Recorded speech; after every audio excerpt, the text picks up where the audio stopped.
नमस्कार दोस्तों, चलिए जान लेते हैं आज की 25 बड़ी खबरें। लेकिन वीडियो शुरू करने से पहले वीडियो को लाइक और चैनल को सब्सक्राइब करना बिल्कुल ना भूलें, क्योंकि यहाँ पर मिलती है भारत के हर कोने और हर राज्य से संबंधित खबरें। तो चलिए शुरू करते हैं आज की बड़ी सुर्खियों के साथ।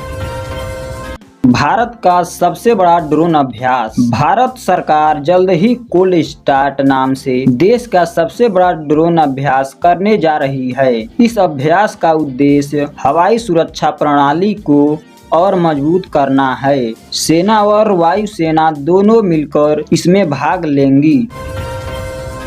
कोलकाता में मूसलाधार बारिश। पश्चिम बंगाल की राजधानी कोलकाता में लगातार बारिश से हालात बिगड़ गए हैं। कई पंडालों में पानी भर गया है, सड़कें पूरी तरह जलमग्न हो गई है और गाड़ियां फंस गई हैं। लोगों को भारी दिक्कतों का सामना करना पड़ रहा है।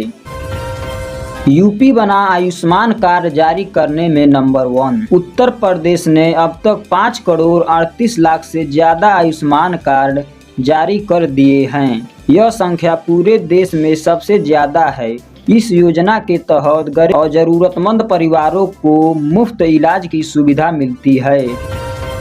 छठ और दिवाली के लिए 12,000 ट्रेनें। रेल मंत्रालय ने घोषणा की है कि छठ पूजा और दिवाली के अवसर पर यात्रियों की भीड़ को देखते हुए 12,000 से ज्यादा विशेष ट्रेनें चलाई जाएंगी। इससे त्योहार पर घर जाने वाले यात्रियों को बड़ी राहत मिलेगी। यूपी में इलेक्ट्रॉनिक्स पार्क की योजना।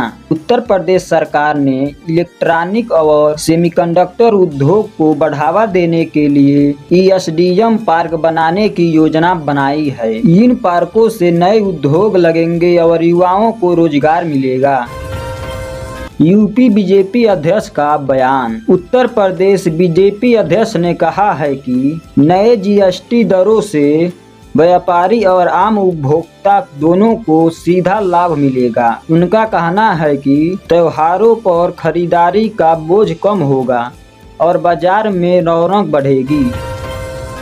आईपीओ बाजार की तेजी की उम्मीद। जेपी मॉर्गन की रिपोर्ट के अनुसार भारत का आईपीओ बाजार 2025 में 2024 से भी बड़ा हो सकता है। फंड जुटाने के लिए कंपनियां तैयार हैं और विदेशी निवेशक भी भारतीय शेयर बाजार में रुचि दिखा रहे हैं।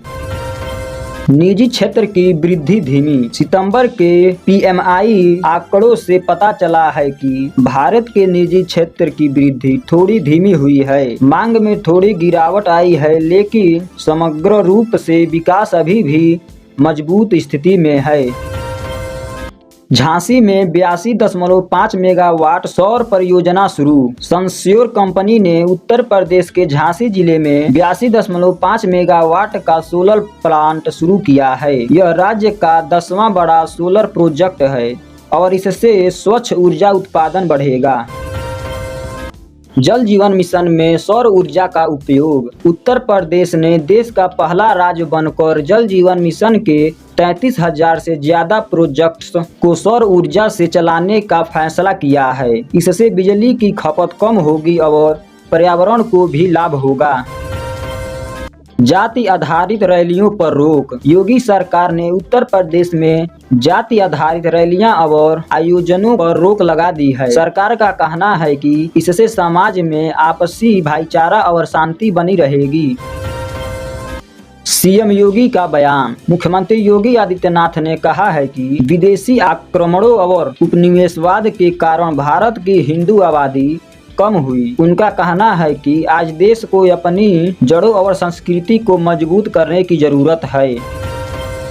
सड़क सुरक्षा साथी योजना। उत्तर प्रदेश सरकार ने सड़क दुर्घटनाओं को कम करने के लिए सड़क सुरक्षा साथी योजना प्रस्तावित की है। इसके तहत स्थानीय लोग और स्वयंसेवक सहायता पुलिस की मदद करेंगे और दुर्घटनाओं को रोकने में सहयोग करेंगे। लखनऊ में राष्ट्रीय जम्बूरी। लखनऊ में भारत स्काउट्स और गाइड्स का 19वां राष्ट्रीय जम्बूरी आयोजित किया जा रहा है। प्रधानमंत्री नरेंद्र मोदी इसका उद्घाटन करेंगे। देश भर से लाखों छात्र इसमें भाग लेने पहुंचे हैं। जीएसटी 2.0 लागू। भारत में नया जीएसटी 2.0 लागू हो गया है। इससे कई वस्तुओं और सेवाओं पर टैक्स की दरें कम हुई है। त्योहारों के समय खरीदारी करने वालों को इसका सीधा फायदा मिलेगा। गुजरात के तटों से कचरा साफ। गुजरात के समुद्री तटों पर चलाए गए विशेष अभियान में 51,000 किलो से ज्यादा कचरा साफ किया गया। इसमें प्लास्टिक और अन्य अपशिष्ट शामिल थे। यह अभियान पर्यावरण बचाने की दिशा में अहम कदम है। भारत पाकिस्तान बाढ़ का असर जारी। हाल ही में आई बाढ़ से भारत और पाकिस्तान के कई इलाके प्रभावित हुए हैं। कई जगह अब भी पानी भरा हुआ है और राहत कार्य जारी है। हजारों परिवार विस्थापित हुए हैं। बैंक धोखाधड़ी का मामला। उत्तर प्रदेश की बिस्वासगढ़ में एक बड़ा बैंक घोटाला सामने आया है। एक व्यक्ति ने कथित महाराज की पुरानी कलाकृति खरीदने के नाम पर 17 करोड़ से ज्यादा रुपए गवा दिए। पुलिस ने जांच शुरू कर दी है।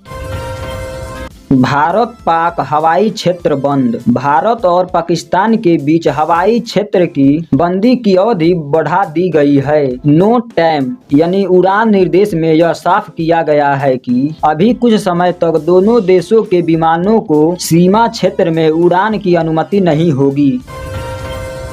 तो दोस्तों ये थी भारत की 25 बड़ी खबरें। अगर इस तरह की खबर चाहिए तो हमारे चैनल को सब्सक्राइब कीजिए। धन्यवाद। मिलते हैं अगली अपडेट के साथ।